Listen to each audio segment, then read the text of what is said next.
Hey, Hello, Fraser.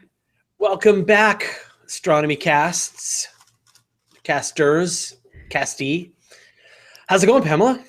It's going well. We are finally experiencing fall. Summer is over. Cool weather is here. Astronomy Yep. Cast is back. Your kids are back in school. Can't really ask for better. Yep, the weekly space hangout also started on Friday, and it's a big Pluto spectacular. So if you missed that, you should check that one out. And you went to Dragon Con, had a You great went to time. PAX, had a I great time. I went to the Penny Arcade Expo, yeah, in Seattle. We won a Parsec Award for the Guide to Space at Dragon Con, our second one. So And we won a Communicators Award for 365 Days of Astronomy. So everything won except for this show. that's right. You went to Hawaii and hung out with the Pluto Killers. Well, not so much hanging out with, but I was at the International Astronomical Union as part of the newspaper staff. So mostly it was me in a small room of other people madly typing. But were there some big, cool decisions made? We I defined bolometric magnitudes. finally. Someone had to do it. Someone Yeah, had to do it. that's awesome. Good. And you had a great summer? I think I did. Good. Still waiting to hear on grants. I know. How good the summer was will be defined by funding.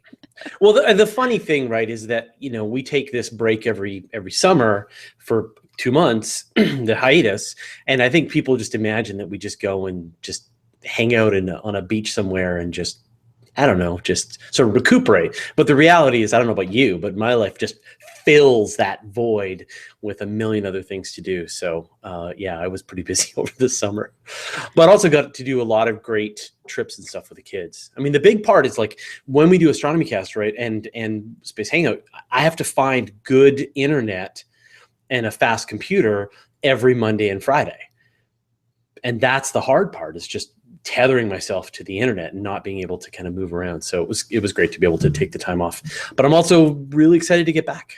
Cool. Well, I did not get to go on the trips you did. I did business trips the whole time, but there was working from water involved. And yeah, I think we also used the summer to catch up on all the stuff that doesn't happen during the year. So yeah, absolutely. But now we're back. Yay! So this is, if you are wondering what on earth it is that you have stumbled into, this is a live recording of Astronomy Cast. This is going to be episode 384, where we talk about the spacecraft that are escaping the solar system. We'll take about half an hour to do the show, and then we'll stick around and answer your questions about space and astronomy for as long as we can, typically until the end of the hour. So the way to ask questions is to use the Q&A app. So if you're watching right now, it should say that we're interacting with the audience. There's like a yellow link. You click that, it pops open a new interface, and you can see a whole bunch of questions and comments and hellos over on the right-hand side. For example, I'm going to say hi to Tom Neathy and Guido Bibra and Nancy Graziano and Helga Bjerkog and Matt Woods, Aylett Avron, Richard Strassel, Stephen Walker, Melix Gomez, Thomas Traniker, and Michael Jobin. So and I love Tom Nathy's comment that you finally painted your wall, because yes, it's an awesome thing to be celebrated. That with you I all. hated that wall. I know. So I hated that wall for years. I know. So when we bought the place, it had this weird blue walls downstairs, and we never got it. We finally repainted downstairs, and now as you can see, I don't even have like blinds on the window anymore. The shelves are all moved around, so we're in the process of remantling the downstairs and turn this into more of a studio. So that is sort of, hopefully you'll see bits, bit by bit over the coming weeks as I turn this into a more proper studio. Apologies as well. I've been a little froggy this week, so something in my nose, something in my sinuses, but that's just probably con crud. Maybe a little, yeah. It's hard to avoid. Although you did. So. I did. Awesome. Okay. let us begin. I'm going to press record whenever you're ready to press record. I'm finding the record button. There it is. And I was not in mono, so I will be in mono. I am pressing record, and it is recording, and my levels look healthy. Right on. Hello, Preston. Okay. Hi, Preston. Welcome back. Here we go. Astronomy Cast, episode 384, Escaping Probes.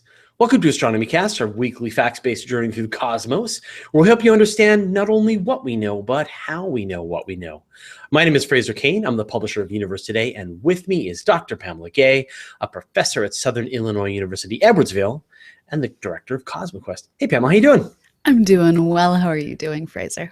Good. Well, I hope you had a great summer, and now begins a brand new season of Astronomy Cast. And I'm not going to say what season it is because I actually haven't done the math. 9. It's season 9. We are beginning season 9 of Astronomy Cast with today's episode all about probes escaping the solar system.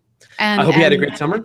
I did, and I'm happy to say we have Clean Coders back as one of our show's sponsors, so you're going to hear their advertisement as well as one for Swinburne Astronomy Online. And others. Yeah, so life is good. The show is good.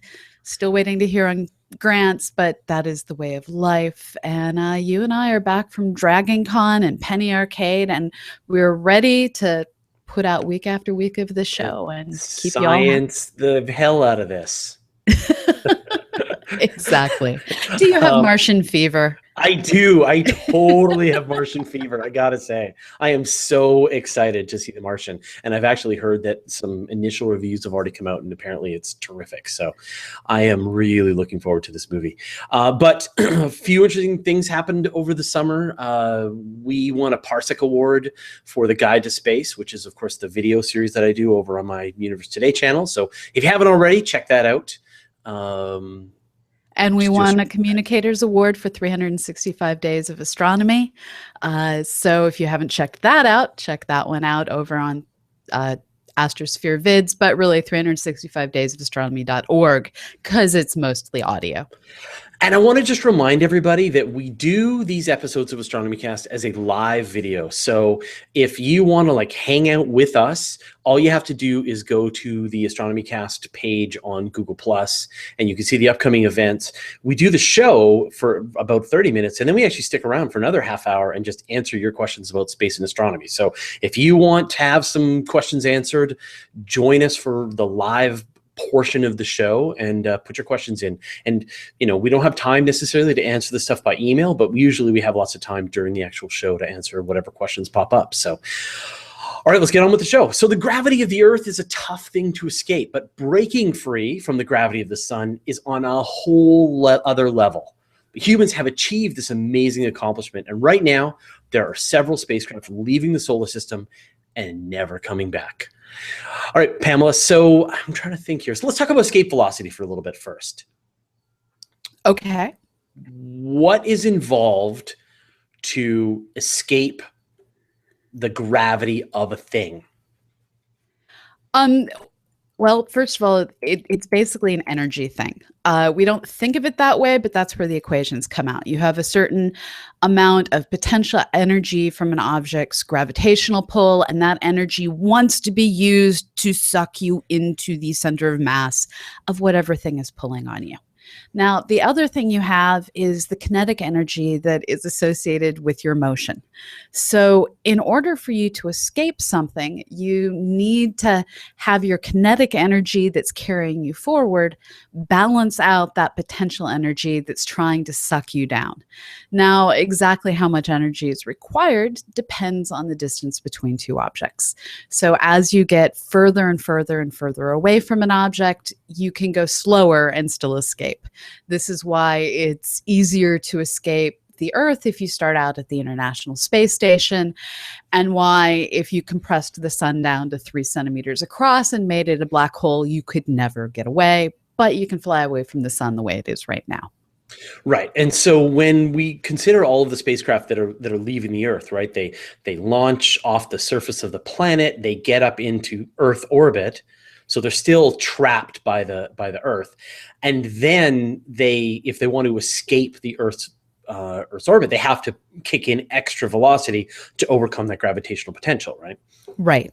How much harder is it to go from, being in Earth orbit to actually escaping the Earth? Do you need the actual numbers? I don't have in my head. Let's see if Wolfram Alpha can help us. Okay. This is where the audience gets to learn that Pamela prepared all about the space probes and not about escape velocity. That's okay. We'll get there. It's all right. All right. So escape velocity from ISS. Let me see what I can get. Of Earth. Fun and games. It's 11 meters per second. 11.2 meters per second. That's from the surface of the Earth. Yeah, so that's Earth escape velocity. So the question is, what is it once you're in orbit? Orbital velocity. It's 8, 7. Let me see. Oh, at 220 miles.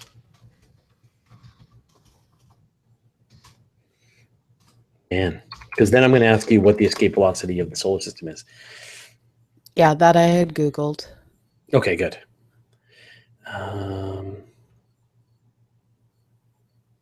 It's not in a number that's helpful.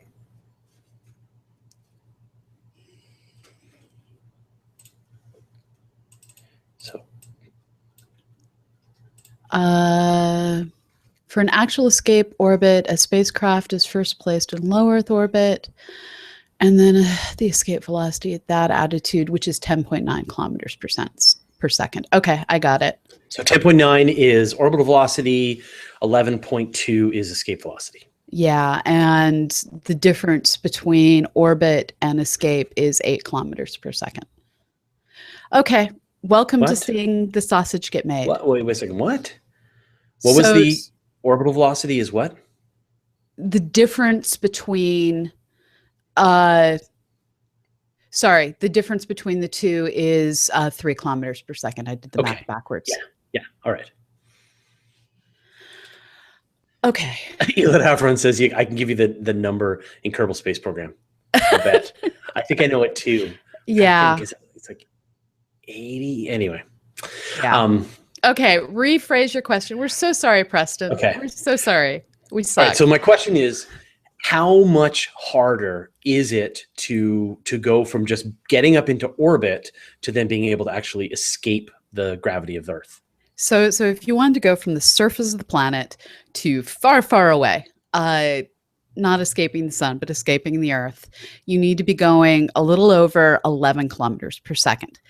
But if you start from like the International Space Station or someplace like that, you already have a lot of velocity because you're going around and around the planet and not on a ballistic trajectory. So you need to add about 3 kilometers per second to your orbital velocity if you're in low Earth orbit.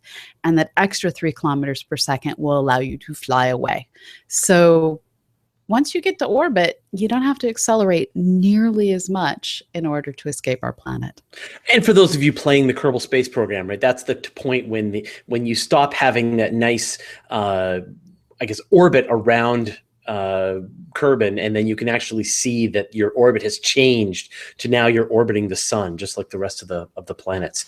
So that sort of gives us a basis point then to talk about sort of how hard it is to actually send these spacecraft right out of the solar system itself. So how much harder is it to then send something so it's never coming back to the solar system? Well, if you wanted to send it from Earth straight away from the sun, which is where I keep all my spacecraft. Exactly. And just have like the instantaneous velocity of I've got all the kinetic energy I need to get away.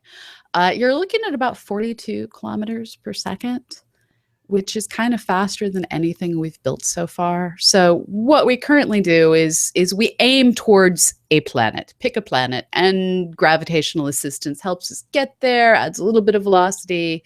We fire thrusters along the way.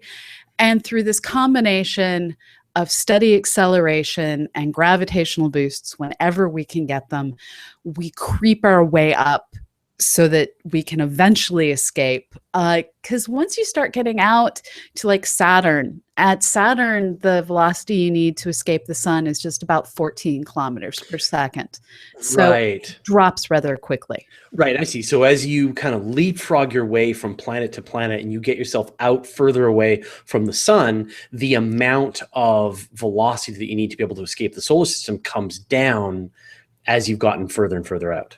Exactly. And this slow accumulation of speed is also just a lot easier than that sudden burst. If you think about it, going from 0 to 60 in point whatever seconds the fastest sports cars are now doing, that's rather hard. That's kind of hard on the car. It uses a lot of fuel. There's a lot of shock to your system as you get mushed into your car seat.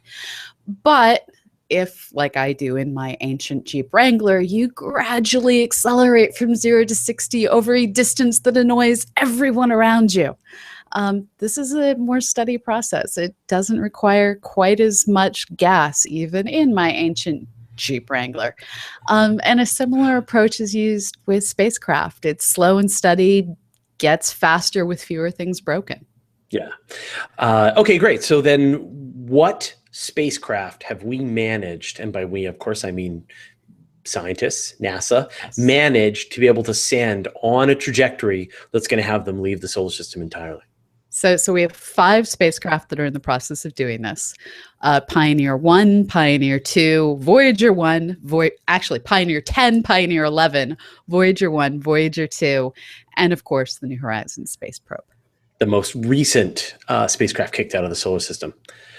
And sort of, where are these spacecraft sort of located? Are they all sort of following a very similar trajectory, or have they been sort of sent off in different directions? What's really cool is they are heading off in 4 very different directions. And this has to do with how they encounter different worlds at different points in those worlds' orbits. So with Pioneer 10, you have a spacecraft that was on its way to Jupiter, slung past Jupiter, headed out of the solar system in one orbit. Pioneer 11, originally slated to go to Jupiter. If Pioneer 10 didn't make it, Pioneer 10 made it, so redirected towards Saturn, headed out of the solar system in yet a new direction. With Voyagers 1 and 2, we think of them today as these spacecraft that saw all the things, visited all the worlds.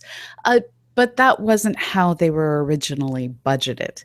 They were originally budgeted more as visiting Jupiter and Saturn, and depending on how the first one encountered Saturn's moon Titan, redirect or not to Pluto, the decision was made, let's really investigate Titan. So no explorations to Pluto took place, but we did redirect to Uranus and Neptune on extended missions. But they had to know that the potential was there, that you could go, in this case, that the planets were all lining up in this literally once in hundreds of year sort of lineup where you would be able to go past Jupiter, Saturn, Uranus, Neptune, and out. And I guess they got that speed boost from each and every one of these planets that they went by. And so I guess, Voyager 2 got the most speed up from all of them, because it got to gravitational assist from every single one of these planets. Well, and this comes down to what is the difference between what a spacecraft is capable of and what it is funded to do. And this is a problem that we're facing right now with the New Horizons space probe. New Horizons is, in theory, on its way to 2014 MU69, one of the least exciting objects by name in our solar system. But while its name is kind of yuck, this is an icy body that potentially will be the first one not in the Pluto system to be visited by a spacecraft. And the thing is, even though they've done the firing needed to redirect the spacecraft, we don't know if New Horizons is going to get its mission extended. And if it doesn't get its mission extended, no science for you. It seems It's like going a to get its mission no-brainer. extended. It's going to get its. Come on. Voyager still gets extensions to its mission, so New Horizons is totally going to get its mission extended. It's a difference in cost though. With Voyager 1 and 2, these are two spacecraft that are still returning data, still getting followed, sent commands on a regular basis with the big ear. But they're like a fraction of a human being working on them. New Horizons is a whole lot more than a fraction of a human being. And if it does another flyby, there's a lot of cost involved in all the scientists and all the postdocs. And heck, just the press releases alone cost more money than a lot of people currently have to fund everything they do. So if it's the choice of a new spacecraft to go visit Titan or Europa or one of those, or getting a few images back from an icy blob, that's going to be a very hard decision for somebody to make. And I'm glad those aren't decisions that I make. Right. As always, I speak for all of Canada when I say we're glad to take over any of your spacecraft and keep them running and gather lots of science. So no, we do periodically give away our spacecraft. WISE was one. Yeah. But I don't see that happening anytime in the near future with New Horizons. Yeah. Okay, great. So let's talk about, I mean, we've talked about all of the inner planets, all of the inner solar system, all of that planetary stuff. Let's talk about the kind of science that pretty much has been done or will get done outside of, I guess with the Voyager missions and with the like after each spacecraft really has finished its primary mission, I'd love to talk about some of the discoveries that have already been made and maybe some of the discoveries that are yet to be made and some of the big milestones that we're looking forward to until that final Voyager encounter in the next few hundred years. Right. That was such a bad movie. I hope that future never comes. So let's talk about Pioneer first, since those are the sort of the earliest Pioneer 10 and 11. So the Pioneer missions, well, first of all, they were the ones that brought us our first digital images and digital is really a stretch here because they were really taking scanned analog-ish images and sending them back. It was basically early television. So you're right on that boundary where we're trying to be fully digital, but we don't quite know how. So their big accomplishment that they get remembered for is the early images of Saturn, rings, moon bits, Jupiter, moon, Ganymede image. But their big discovery was they flew through the asteroid belt and discovered that the asteroid belts aren't rich in little tiny particles just waiting to destroy spacecraft. We didn't know if that was going to be a problem or not. We knew that the big stuff was spread apart. They left lots and lots of room to not get hit by a big thing that had previously been discovered. But we didn't know if there was a ton of little stuff. Turns out there wasn't.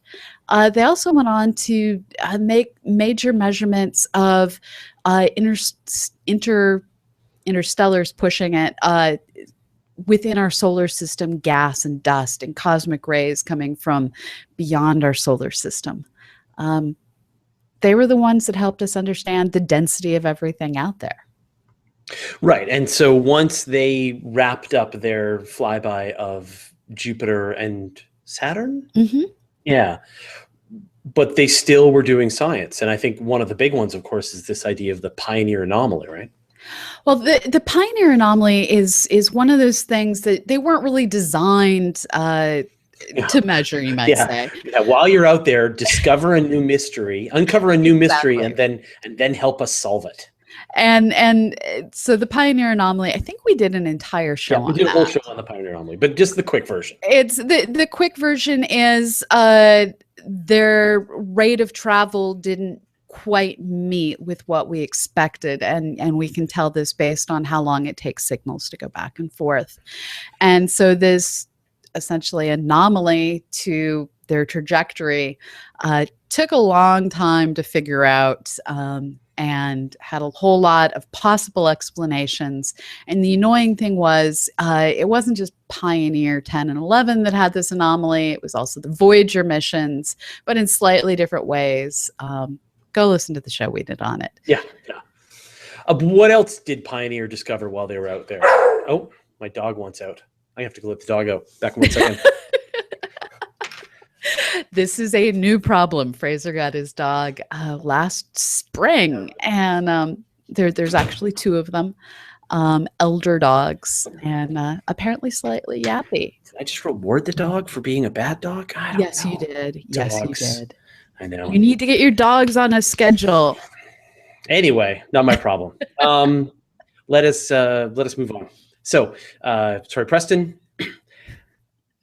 What else did the pioneers discover while they were in the outer solar system? So the interplanetary medium was one of their big things, exploring the environment of Jupiter, discovering its nasty magnetic field. That's the kind of thing that you can't really see from Earth. Mapping the magnetic field of Saturn was also on the list, studying the solar wind. And just realizing that atmospheres are so complicated. We were able to see from Earth the banding of Jupiter, the variations across the surface of Saturn. But the better the data we got, the harder it became to explain all of this, which is one of those study problems with astronomy. Get the scientists more data and they become temporarily more confused. They figure out what they have, they get more data, they become confused again. This is the study process of science and filling in the details. And those initial pictures that we got just kind of blew everyone's minds. Well, let's move on then to the Voyagers. And I guess this is a perfect example, right, of filling in all the pieces, because the pioneers helped us, gave a pile of questions, and the Voyagers came through, answered some, and then with their higher resolution, asked more questions, right? So from the Pioneer missions, we were able to start to realize Saturn's atmosphere is kind of awesome, and there's this moon, Titan, that also appears to have an atmosphere.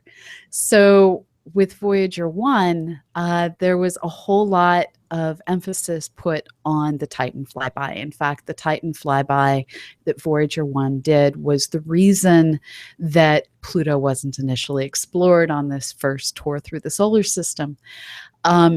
They arranged the spacecraft to get the best, closest images they could without endangering the spacecraft. Yeah, so it seems like a strange thing, just one little moon, but when that one little moon has a rich methane atmosphere, you do the mission redirection. Right.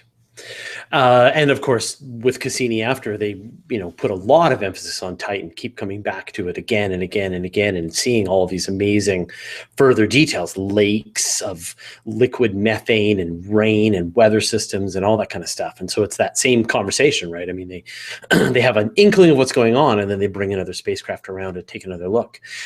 So what else happened with Voyagers? Well, the Voyager missions took the idea that the Pioneer missions had of being the envoy of humanity one step further. With the Pioneer 10 and 11 missions, we had these gold plates that showed a man and a woman, basic details on how to find us, which I personally find slightly disturbing. Highlighting how to find the Earth isn't necessarily something we should be doing, but we did nonetheless. But with the Voyager 1 and 2, it went to a new plaque as well as a record with numerous sounds, voice clips, heartbeat, all recorded by different elements of humanity. So with the Voyager missions, we acknowledged these are the spacecraft that are going to be the first things potentially to encounter other worlds. And we want to put our best gold plate forward as we continue to explore. Voyager 1 and 2 also have brought us the ever-evolving, we've left the solar system. No, we haven't. Of course. We've left the solar system. No, we haven't. Which we've talked about many times. Yeah, but have we left the solar system? I think Voyager 1 finally actually left the solar system. depending on your definition, but Yes. has left the heliosphere. Right? Yes. Yeah. And of course, the heliosphere may move past Voyager again in the future, but until that happens, Voyager has left the solar system. Although hasn't made it through the Oort cloud, hasn't made it, so it really has a lot more solar system to go through by other definitions. Exactly. It has left the region under the greatest domination by the sun. Right. But just like a lot of people's waistlines, the size of that area is a constantly changing number. So what other science? I mean, that's one of the sciences that one of the questions that it has really helped answer after going past Neptune is just like, what's out there, right? What is the interplanetary medium like, both within the heliosphere and also outside of it? That wasn't a question. No, I know. I was about to move on. So what other kinds of things has it uncovered while it's been out there? So Voyager 1 and Voyager 2, for Voyager 1, it's definitely been the exploration of the heliosheath, the heliopause, the termination shock, all of this different interplay between the interstellar medium and our sun's magnetic field and the area swept out by the solar wind. Those are really the key things it did after exploring Jupiter and Saturn. With Voyager 2, we, of course, had a couple more worlds that got explored. It went on to first fly past Uranus and then to Neptune, where we got our first glimpse of what we think is a captured Kuiper Belt object. Of course, we hadn't confirmed back then that the Kuiper Belt existed, but it was believed that Neptune's moon Triton was probably very similar to Pluto. Now we're starting to understand that yes, it is, but no, it isn't, because Pluto is very, very confusing. And I expect once they've downloaded more than 1.5 gigabytes of data, you and I will do another show on Pluto. Yeah. But for now, we're waiting for someone to say something other than, oh my God, it's awesome, and we don't understand it, which is kind of what everyone is doing right now. We could do a show on Pluto right now and then do another one, because there's like great pictures on both Pluto and Charon and the moons now, and there's so much amazing results. There are mountains made of ice. Yes, and these are mountains that are as big as the Rockies here on Earth, an object way smaller than the Earth's moon. But made of ice. Yes. Just imagine that. It's crazy. Okay, so let's just move on then to New Horizons. And I guess the whole point with New Horizons, I mean, obviously, it saw Jupiter. It saw Pluto, and that was amazing. But still has more left in the tank as well, and it's got some future science to do. So they're hoping to be able to get not as good as they got with Pluto and Charon, more like what they got with Nix and Hydra. They're hoping to get more images of at least one more Kuiper Belt object. Again, this is all pending senior review and determining whether or not they get that extended mission and that extended budget. But for now, they have... well, first of all, they completed the round of everything in our solar system that's ever been called a planet. We had the Dawn spacecraft make it to Ceres early in the summer. New Horizons make it to Pluto at the end of the summer. We have now gone to everything ever called a planet. But more than that, we didn't have any really good images of Kuiper Belt objects. We didn't have any really good data on which to base our understanding of these icy bodies in the outer solar system. Michael Brown and others have been turning these things up every couple of years, but knowing where they are, knowing where they orbit, knowing the mass of a lot of them, that's all awesome, but that doesn't tell us about the geology. That doesn't tell us about whether they're active. It doesn't tell us a lot of things that you require images for. New Horizons got us those images. And it's got the one of obviously the most famous Kuiper Belt object, but hopefully it will it's going to fly past another object, maybe another, in the next couple of years. 2019, I think, is when the next flyby is hoped. That's the current hope. Again, it's 2014. MU69 is the unelegant name of that object. So we're hoping. Um, it's now down to the politics, and sadly, there's not enough money to fund everything. And if you think about it, we have Lunar Reconnaissance Orbiter still returning awesome data at better than half a meter per pixel of the moon. Do you want to kill that spacecraft? We have Mars. Nobody wants to kill any spacecraft. Yeah. We have Mars Opportunity on a continuing mission as it roves around.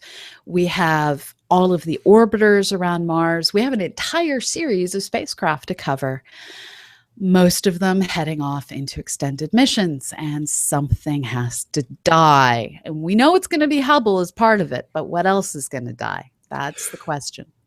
So let's talk about the far future. I mean, is there any more science that's going to be done from these spacecraft? How long have they got, Doc, is what I'm saying. Well, we've already lost a few of them.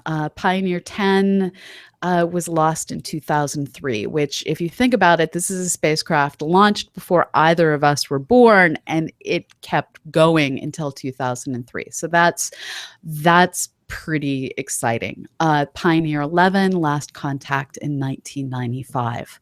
Voyager 1 and Voyager 2 are still returning data, and they're letting us continue to probe. And we don't know how much longer they'll last, but it's thought that at least a couple tens of years maybe we'll be able to continue getting data back from these guys.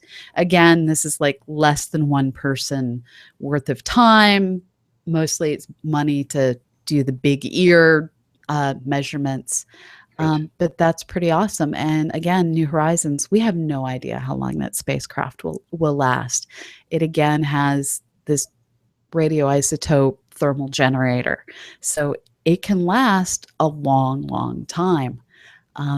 It becomes a question of how much money does it get to keep returning science that people can process. Right. And will there be a time when it sort of runs out of things to look at, things to measure? Just like the Voyager probes and the Pioneers before them, as it continues further and further out in the solar system, it has this ability to study the sun's magnetosphere, to study the interstellar material. It has spectrometers on board that allow it to sample the random isotopes that it encounters along the way. And as it's already proven, as it looks back at our solar system, it can also do certain unique science. For instance, as the sun's light passed through Pluto's atmosphere, we were able to better understand that atmosphere. Now, it's a little far away to do measurements like that, but there are other look-back science that it can do as it continues to move out. And when will any of these probes reach another star? Well, there we're looking at, I believe it's the thousands of year line. Yeah, they're not exactly headed straight towards anything useful at the moment. Right. So we're going to need some kind of futuristic alien civilization to find our spacecraft, merge with them, and return. I hope that doesn't happen. That would be awesome. Well, let's wrap this up. So I know you've put a bunch of spacecraft-related episodes into the list, so get ready for a lot of planetary robotic exploration. And if you want to learn more about New Horizons and how citizen scientists played a role, go over to cosmoquest.org. We did a whole bunch of stuff this summer as part of NASA's Discovery program.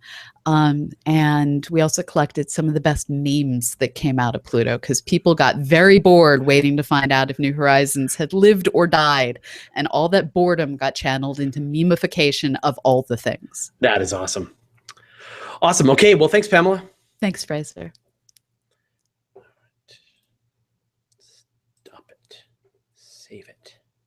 One of these days, I'm going to close the Hangout instead of GarageBand, but that day was not today. This is not that day. This is not that day.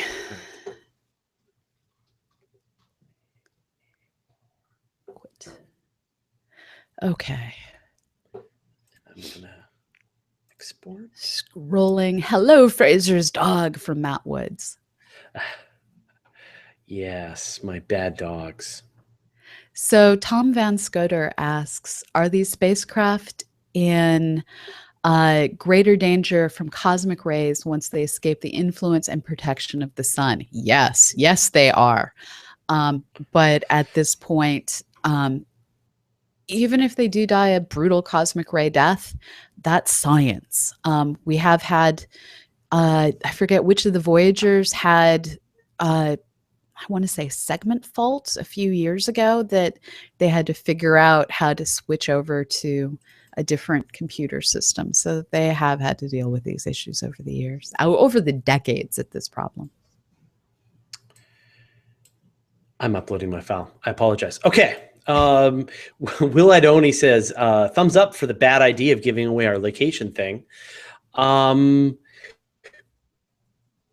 Mentioned this a bit in the past that we've all given away our location here on Earth by Justin. So unfortunately that ship has already sailed. Those horses are already out of the barn. Any futuristic alien civilization with a powerful telescope can see that Earth has life on it, possibly even intelligent life. And if you want to be very disturbed, read Three-Body Problem. Three-Body Problem. That's what is that? Yeah. It's a book that came out with an author whose name I'm not going to pretend I know how to pronounce. It was the winner of one of the Hugo Awards this year. It was not on the Sad Puppies ballot. And it's a book that discusses the idea of a civilization with a chaotic orbit in, nominally it suggested the Alpha Centauri system, where the civilization keeps getting killed off every time the sun essentially comes out of nowhere and bakes the planet or goes away and freezes the planet. And then when this civilization that keeps getting killed realizes, hey, there's Earth over there, they decide to come visit. And I use the word visit very in the invading kind of sense. Yes. It's this, you have to read both books. Third one's coming out shortly. It's a slow start, but a captivating read once you get into it. That sounds great. Yelad Avron asks, what science can we do outside the solar system that we can't do from within? Is it worth sending probes for solely that purpose? I would not send something solely for that purpose because that's a whole lot of years of waiting. Yeah. It takes forever. So the New Horizons probe was the fastest thing that we have ever created off the surface of our world. And it took from 2006 until 2015 to get to Pluto. And it still has a long ways to go before it leaves our solar system. So you want to do science along the way. The science that you can do once you escape is you can start measuring just what is the radiation density beyond the safety of the sun. Just how deadly is interstellar space travel going to be? We think it's bad in our solar system to get blasted by the sun, but how much worse is it when you're getting all of the high energy particles that our sun's protecting us from? Yep. And then it's just cool figuring out what the particle density is of hydrogen and helium, figuring out what of this is useful, making measurements of other chemicals that are out there. It's just cool. This is the ancillary science that we hope to do, but you do other science on your way getting there. Your video has frozen. My video has frozen? What about my audio? Your audio is going. Weird. I wonder if my uploading my file through Dropbox is doing it. Probably.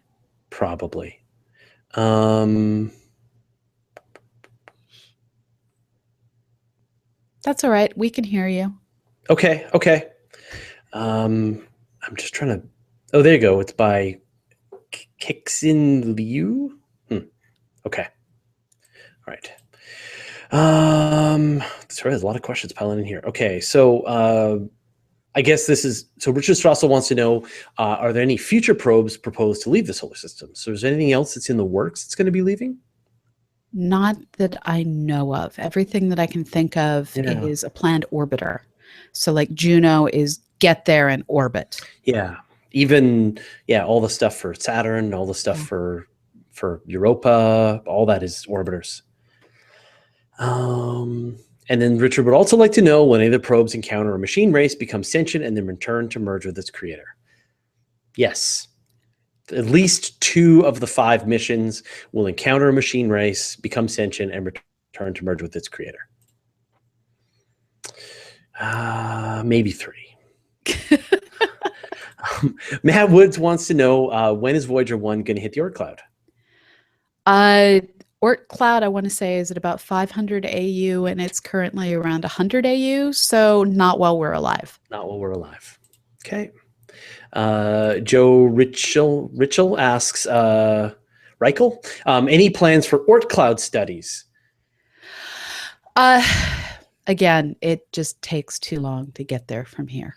I had heard, and I'm barely remembering, there was sort of a proposal for doing some kind of Oort cloud mission, and it would sort of be 2 parts. One, an insanely powerful telescope, more powerful than anything that's ever been built, to discover some objects further out in the Oort cloud, and then some kind of really high speed flyby mission that could sort of like New Horizons on steroids, that could make it all the way out in a fairly rapid period of time. But anyone can propose anything they want, and often very reputable people put forward very awesome proposals that have no chance in expletive of being funded. Yeah, and I love to write about every single one of them. Ben Hiddle-Doing asks, how damaging are cosmic rays? How quickly do they destroy a probe? And how is there a way to protect against them? It all depends on what gets hit. I mean, if a cosmic ray hit just the wrong piece of your DNA right now, you get a cancerous tumor. More than likely, that's not going to happen. With a spacecraft, it has to do with cosmic ray hits exactly the wrong piece of memory, flips exactly the wrong 1 to a 0 or the wrong 0 to a 1. So most of the cosmic rays, not a big deal, but occasionally they just wipe out entirely the wrong thing. They also tend to age out our detectors. So the CCD, charge coupled devices that we use to do a lot of our imaging, are sensitive to cosmic rays. And if one of those pixels gets hit by a high enough energy cosmic ray in just the wrong wavelength, it's going to destroy that pixel, and we'll end up with either a hot or a cold pixel, depending on how it destroys the pixel. So over time, you end up with a degraded detector, you end up with bits of your memory that get killed. And if the wrong piece of your programming gets zonked and we can't do a remote reset from Earth, dead spacecraft. Thomas Tranneker wants to know, how did the Summer of Science go? I have to pull down all of the results. So for those of you who don't know, we ran a Summer of Science that ended September 4th. On September 4th, I went to Dragon Con. I then got back and realized, oh my gosh, paperwork. And so on my list of things to do today is to pull down who are the 4 people that did the most science this summer, and to blog about it probably tomorrow morning after sending those people private emails. That is all the questions that I see. Matt Woods notes that it was actually an intern at JPL that figured out the opportunity to go to Jupiter, Saturn, Uranus, and Neptune. Wow. Yeah. That's go interns. Let's see. And Elad Avron. Oh, he had something. Oh, right. Says that if anyone did find our probes, tracing back to Earth would be pretty easy, even without a message. It's true. If you just look at the velocity, you could tell that where it came from. Yeah, no, that's entirely true. But given the fullness of time, things move. So if you pick up one of the pioneers 10,000 years from now, we will hopefully, global climate change willing, have civilization on our planet. And you couldn't trace back from the velocities, but you can trace back from the pulsar map on the gold plate. Yeah, because the spacecraft are designed, those gold records should last a billion plus years. So, right. In a billion years, those spacecraft have gone Well, not a lot further, but, but the sun will have gone around the Milky Way 4 times. There will be a lot of complexity at that point. So actually, I don't think you could even use the record anymore after a billion years. I don't know how much we're co-rotating around the galaxy with those pulsars. That's the only question. Right, with the speeding up, slowing down, Yeah. right, how kind of drift there is. But I mean, like, we don't know our original Right, exactly. stars from, right? So, okay. Yeah. Nancy Graziano wants to note, did you see the YouTube video of the interviews that Amy Sherr Tidal did while on the red carpet at the world premiere of The Martian at the Toronto International Film Festival last Friday? So very jealous, and Matt Damon is awesome. So now Amy Sherr Tidal has seen the movie, I guess, and now needs to tell us whether we should bother going and seeing it. That is awesome. So far, my favorite quote about this comes from David Joseph Wesley, who's doing the music for the new Firefly video game. He wrote, "If Matt Damon didn't want to get left on Mars, he should have been a bit nicer to everyone in Interstellar." I just giggled. Yeah, exactly. I saw that too. Yeah, that was awesome. Yeah, they're like, that's it. This guy's staying on Mars now. Yeah, we're done with you. That's awesome. Okay, well, I think we've kind of wrapped up all of the questions that have come across. We'll probably be handling some of the email questions next week, but I think this is a time to wrap this up and thank everyone for watching. Thank you, Pamela. Thank you, Fraser, and it's good to be back. Yeah, back in the seat. And thanks to all of the viewers, the dedicated fans. And if you are watching this and you aren't aware of the various cool places you can discuss these shows, there's the CosmoQuest forum, which is a place you can go and talk about the science that you're doing as it relates to CosmoQuest and other stuff. And also the WSH Crew website. You can go to bit.ly/WSH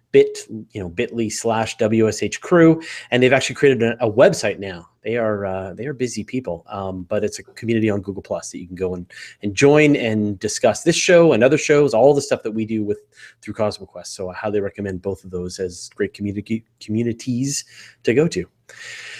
Cool. Well, thanks, Pamela. Thanks, everybody, and we will see all of you next week, if not on Friday. Sounds great. Okay. Bye. Bye.